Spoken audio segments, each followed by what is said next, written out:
welcome everyone to module, what are we at, 14, I believe, where we are going to be talking about the digestive system. And in this chapter, we are going to look at how our body takes in nutrients and breaks those molecules down, organic molecules, and kind of converts them and absorbs them into our body. Okay, so we're going to kind of look at the structures of the digestive system and basically how it works.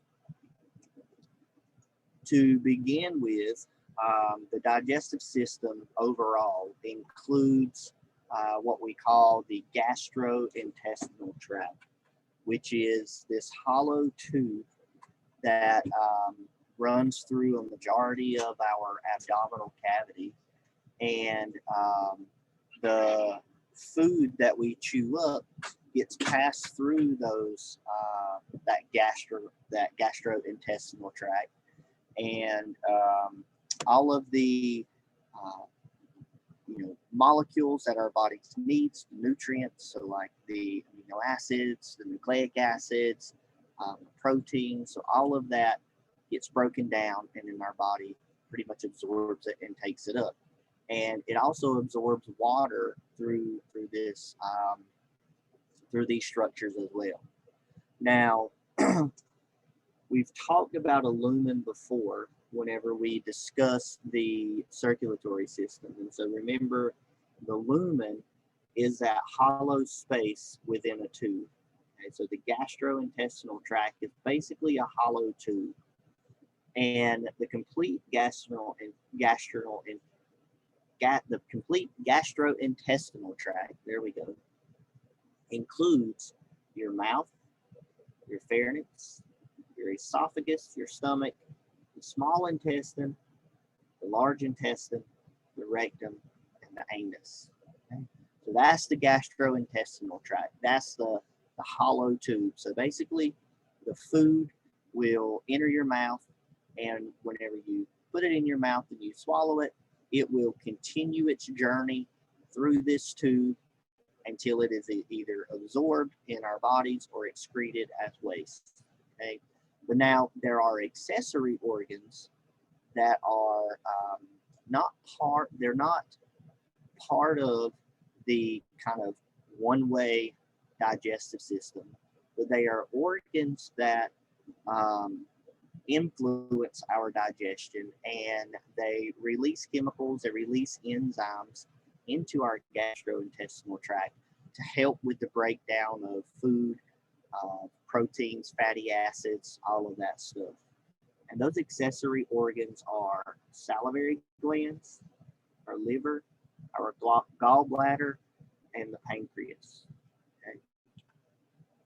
So this figure here shows where all of these structures are located, right? So if we just kind of follow the gastrointestinal tract, you have your mouth, you have the pharynx, right, which is right in this area.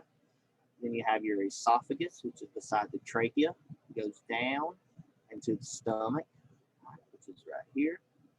And then the small intestine is connected to the stomach, okay? And so all of this material here is a small intestine.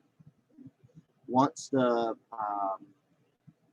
chyme, the bolus of food, travels through the small intestine, it enters the large intestine here.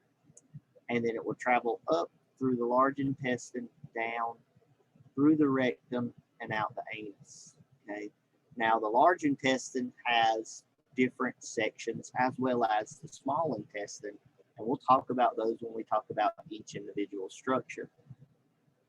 Now the accessory organs are the liver and the gallbladder. Those two work together in producing bile and storing the bile and concentrating it before it's released into the small intestine. The pancreas, which is behind the stomach, so it's this yellow colored organ here behind the stomach, that secretes digestive enzymes directly into the small intestine and also secretes biocarbonate, which serves as a buffer to neutralize the acids that are coming out of the stomach. Okay? And then the salivary glands are up here, and they also release bicarbonate to help with acidity.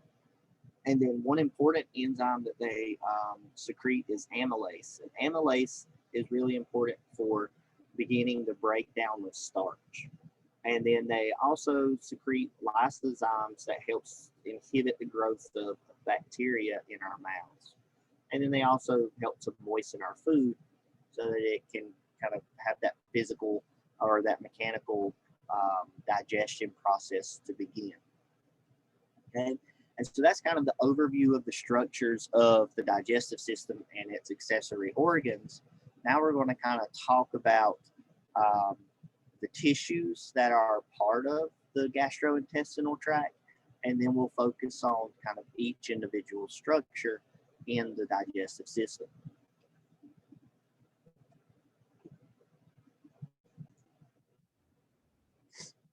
Okay, so looking at how the gastrointestinal tract is structured, it's made up of 4 layers that we see commonly throughout the system. So throughout the kind of entire gastrointestinal system, so like your stomach, your small intestine, your large intestine, etc., will have kind of these 4 layers. So the first layer is the innermost layer, and that's the mucosa. So this is a mucous membrane that comes into contact with the hollow interior, so the lumen. And so anything that passes through the lumen, so whatever food we eat and digest, will come directly into contact with the mucosa. Now, behind that, you have the submucosa, which is the layer of connective tissue that has all the blood vessels, the lymph vessels, and the nerves. So this is the second outer layer in the GI tract. Now, the third layer, so the layer outside of the submucosa, is the muscularis. This layer contains layers of smooth muscle, so usually 2 to 3 layers, and these smooth muscles are responsible for the movement of food throughout the GI tract. So these muscles contract and relax to help kind of push the bolus of food and to push the chyme throughout the digestive system. And then the outer layer is the serosa, and this layer is a connective tissue outer covering, and it's really responsible for protecting and anchoring the digestive tract in our body cavities. Now, all throughout the digestive tract, we'll talk about the presence of different sphincters that exist. So, for example, there's a sphincter before the food enters the stomach and before the food leaves the stomach. And so those sphincters are thick muscular rings, so smooth muscle rings that separate organs and also serve as kind of a mechanism to regulate how the food kind of enters and exits a specific organ. So, for example, the sphincter at the exit of the stomach can control how much chyme leaves the stomach and moves into the small intestine. So here's an image of the kind of common layers within the GI tract. So you have that innermost layer here, the mucosa with the lumen. Then you have the submucosa with the the nerves, the lymph, and then the blood vessels. Then these 2 layers here are the muscularis. So this is showing 2 layers of smooth muscle, depending on the organ. Sometimes there can be 3. And then the serosa is the outermost connective tissue layer. Again, that helps to protect and anchor the digestive system, the GI tract, into or inside the abdominal cavity. Okay. So the basic functions of the GI tract and the digestive system is the process and digestion of food and fluids. Okay, so water specifically. There are 5 specific processes that help the digestive system accomplish this absorption of nutrients and water. First is the mechanical breakdown and processing of food. This mechanical processing is associated with chewing. So we chew our food, we break it down mechanically into smaller pieces with a higher surface area to volume ratio. And then also mixing. So I mentioned in the last slide that the smooth muscles will mix the food and push it through the digestive system. So that's a mechanical processing component. The digestive system also secretes specific fluids, specific digestive enzymes, hormones. It secretes bile from the liver and the gallbladder, acids, bases, and also mucus, which helps to kind of protect the lining of the digestive system. And so the secretion of those different substances are really important in breaking down and absorbing food. And we'll talk about each one of those specifically as we kind of go through the flow of digestion. Now, digestion is the actual breakdown of the food into the smallest absorbable units. So that could be like a glucose molecule, or it could be a triglyceride or a lipid. And this digestion process includes both chemical and mechanical breakdown. So mechanical breakdown is that chewing and mixing. And then chemical are things like digestive enzymes, bile, breaking down those molecules using the enzymes and bile chemically. After the components are broken down into their smallest units, they're then absorbed, and they can be absorbed through that mucosa layer, and then the nutrients and water will move into the blood or the lymph vessels depending on what substance or substrate or molecule that we're looking at. Okay? And then once everything has been absorbed, the undigested material is eliminated from our body as feces. And so that elimination is important because it gets all of the waste out of our body, all of those unwanted materials. Now, looking at how the food moves through the digestive system, there's two kind of motility processes that allow that food to mix and also to move forward through the digestive system. And that motility, that movement, is really driven by the smooth muscles in the muscularis layer. So those 2 or 3 smooth muscle layers. The first motility process is known as peristalsis. So this is the movement and propellant of the food forward. You can imagine like if you, again, had one of those popsicles in the clear wrappers where you kind of push behind it and it pushes the popsicle forward or outward. That's basically what peristalsis is where the smooth muscles will contract behind the bolus of the food and it will propel it forward throughout the digestive system. Now, segmentation is important for mixing food. And so basically what you have here is if you imagine putting something in a Ziploc bag, like maybe some dough or seasonings or something, and you don't just kind of squeeze in the same spot, you kind of squeeze all over, right, that Ziploc bag, and that mixes everything together on the inside.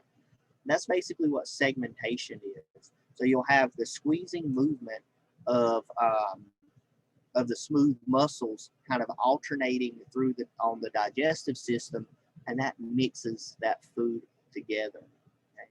So we have an image here kind of showing that process where this upper one is peristalsis, where you have the contractions right behind the bolus of food, pushing it down towards the stomach. And if you keep doing this, you'll eventually get that bolus of food further in the digestive system or actually in the stomach. And now whenever the food needs to be mixed, it will undergo that segmentation process, which is what we see here. And so basically you can, again, imagine the Ziploc bag. So all the smooth muscles will contract, say, in these areas here, and then they'll relax, and then they'll contract where the food bolus now is, right, which is in this area, and then they'll just do that over and over again, right? So they're segmenting it and mixing that food together. And so that's how the food will kind of move and mix through the digestive system. All right, and so now we're going to look at the digestive system process basically in its entirety. We're going to start with food entering the mouth, moving through the esophagus, through the stomach, the small intestine, the large intestine, and then being excreted. Okay. And so the first kind of process that happens in digestion is the mechanical breakdown. So we put the food in our mouth and we start biting it and chewing it. And that's chopping that food into smaller pieces, giving it a higher surface area to volume ratio so those enzymes and those chemicals can break it down much more efficiently. Now, what also happens in the mouth is the secretion of saliva, which we'll talk about in a little bit, which also helps to begin chemically breaking down the food as well. Now, we use our teeth to bite and chew the food, and so we have a few different types of teeth. We have incisors, canines, premolars, and molars as adults. Children only have 20 teeth. Adults have 32 permanent teeth. And then teeth have a typical structure where you have the crown that is above the gum line and the root that is below the gum line. And it's also positioned in the bone of the either the mandible or the lower jaw. Now, we also have skeletal muscles in our mouth, known as our tongue. So our tongue is a skeletal muscle that we can voluntarily move around, and it helps to position and also provides taste for our food. It helps us to position and move the food in our mouth.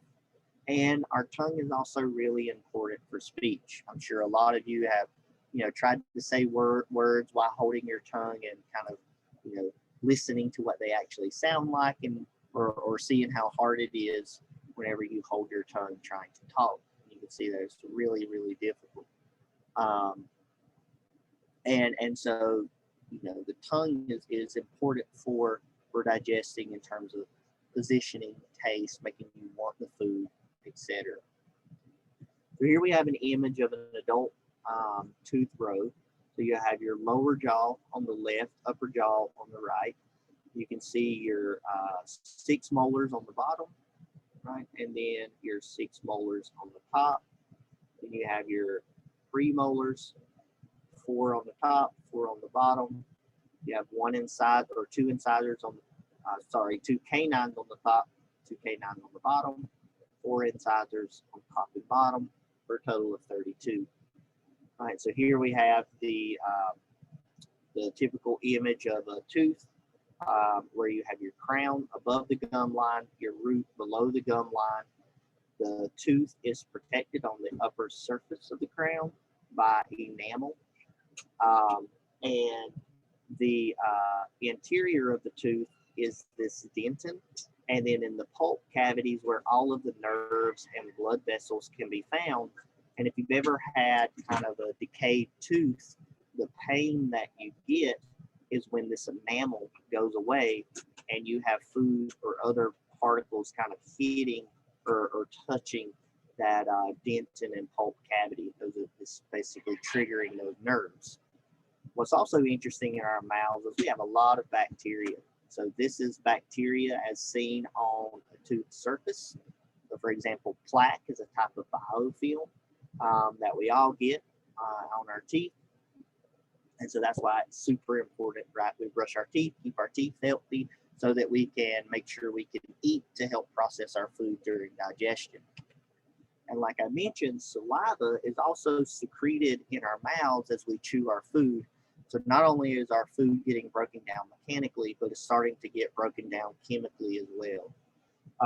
Saliva is secreted by our salivary glands, and we have a couple of different types of salivary glands. We have our parotoid glands, our submandibular glands, and our sublingual glands. They're located in different places in kind of the cheek, jaw area, and then underneath our mouth tongue, so like inside our lower jaw. I have a picture that actually shows you where they're at. And then the saliva that they secrete is composed of several different substances. You have mucin, you have salivary amylase, bicarbonate, and lysozymes. All right, so salivary amylase helps with the digestion of starch. Bicarbonate is serving for that buffer to help maintain a steady pH, because if the pH gets or varies from 6.5 to 7.5, so if it deviates from this, the amylase won't work appropriately. It won't help to break that starch down. And then the lysozymes are going to help inhibit bacterial growth. Okay? And so here are where the salivary glands are located. You have your parotoid gland, you have your submandibular gland, and then your sublingual gland, which is kind of like right under your tongue. So once you chew your food, once you're mixed and has saliva mixed in, you then swallow your food. This is a voluntary phase of digestion. So the tongue pushes the food bolus back to our throat, which is the pharynx. And once that bolus gets pushed back, there's this involuntary phase, which is the swallowing reflex. This is when your food actually gets swallowed and travels down the pharynx to the esophagus. The pharynx, remember, is that passageway for both the air and the food. And if you remember, the epiglottis is a piece of cartilage that will close over the trachea so the food and water or liquid doesn't go into our respiratory tract, but instead goes down the esophagus into our stomach. And so the food will move through the esophagus, through those or via the peristaltic contractions, and then it will pass into the stomach through the lower esophageal sphincter. So this is the first sphincter that the food will encounter on during digestion.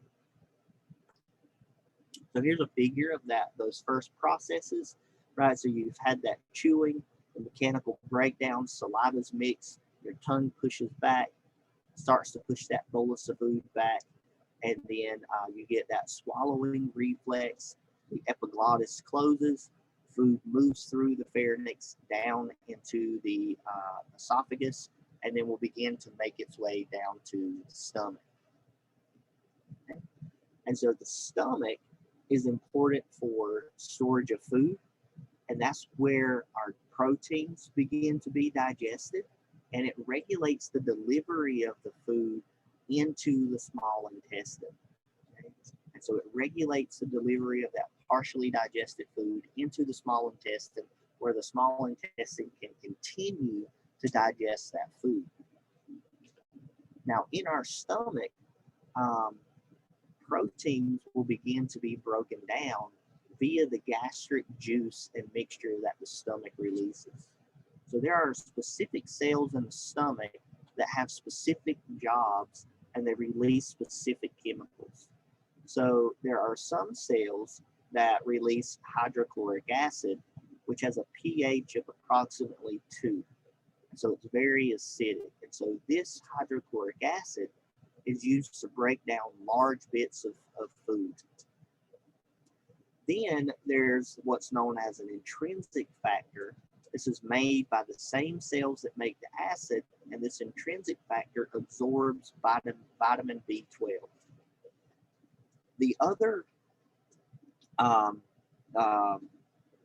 enzyme that's released, or an enzyme that's released, is pepsinogen, which is converted to pepsin by the acid present in the stomach, and this is what begins the breakdown of proteins.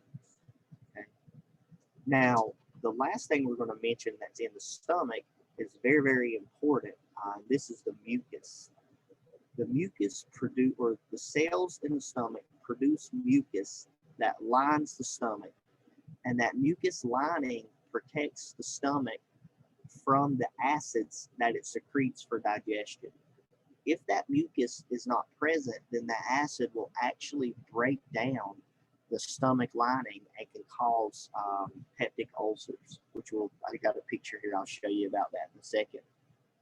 But here we have our stomach, and we're going to zoom in right to the stomach layer, and then we're going to see that the stomach has a lot of pits, right, that infolds. And in those pits, you have a bunch of different cells. Okay, and you can see the four different tissue layers that we talked about earlier. So the mucosa, the submucosa, the muscularis, and the serosum. Now, if we zoomed into these gastric pits, this is what you would see. All right, so this is a micrograph. You can see two gastric pits, and you can see all the stomach cells kind of surrounding it. Now, if we look at the gastric pits, the upper cells are the mucus secreting cells, and then the lower cells, kind of in the middle, are the acid secreting cells. And then the cells in the very bottom are the pepsinogen secreting cells. And so all of the secretions come out of these gastric pits that release those substances into the stomach so that the digestion can happen. And so, like I mentioned, if the gastric juice is present in the stomach under really acid conditions, it doesn't break down the stomach lining because of the barrier of mucus. However, if you take that mucus away, the acid will break down the lining in the stomach, and you'll get a peptic ulcer to form. And those can be really painful. And this is an image of a peptic ulcer in somebody's stomach. And if you have bad acid reflux, you can get ulcers and peptic ulcers in your esophagus and also in your small intestine as well. And so it's really important we try to eat healthy and take care of our digestive system, because if you be not only going to be really painful, but we want our digestive system to work efficiently and appropriately as well. Now, when that gastric juices mix with the food in the stomach, it turns into chyme. Okay, so the stomach contractions are blending the food and the gastric juices together and pushing that mixture forward. And so it's moved from that lower esophageal sphincter to the pyloric sphincter. The pyloric sphincter is the sphincter that regulates how much material will move from the stomach into the small intestine. And the material that's in the stomach that is ready to leave is known as the chyme. And so this is a watery mixture of partially digested food and gastric juices that goes into the small intestine. So generally, on average, depending on how much you've eaten, it takes anywhere from 2 to 6 hours for the stomach to feel completely empty after a meal. Okay, so you would eat, your stomach would feel. 2 to 6 hours later, your stomach would be completely empty. Now, the important thing here is the stomach does not absorb any nutrients, any water, any molecules. It just starts that process of digestion. However, things like aspirin and alcohol can be absorbed through the stomach, but most of that is absorbed in the small intestine. Okay? So here's an image of the lower esophageal sphincter, the stomach mixture, so that chyme, the contractions that push that chyme down to the pyloric sphincter, which is this sphincter here, that sphincter opening and the chyme kind of coming out and going into the small intestine, where it will continue to be digested via different enzymes and other substances that are released in the small intestine. And so that's it for the first video.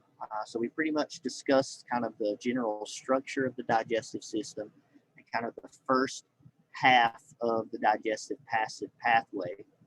Whenever we start our second video, we're going to finish the digestive pathway and talk about the importance and function of the small intestine and the large intestine in terms of breaking down food and absorbing nutrients and water. All right. And so with that, we'll see you in the next video.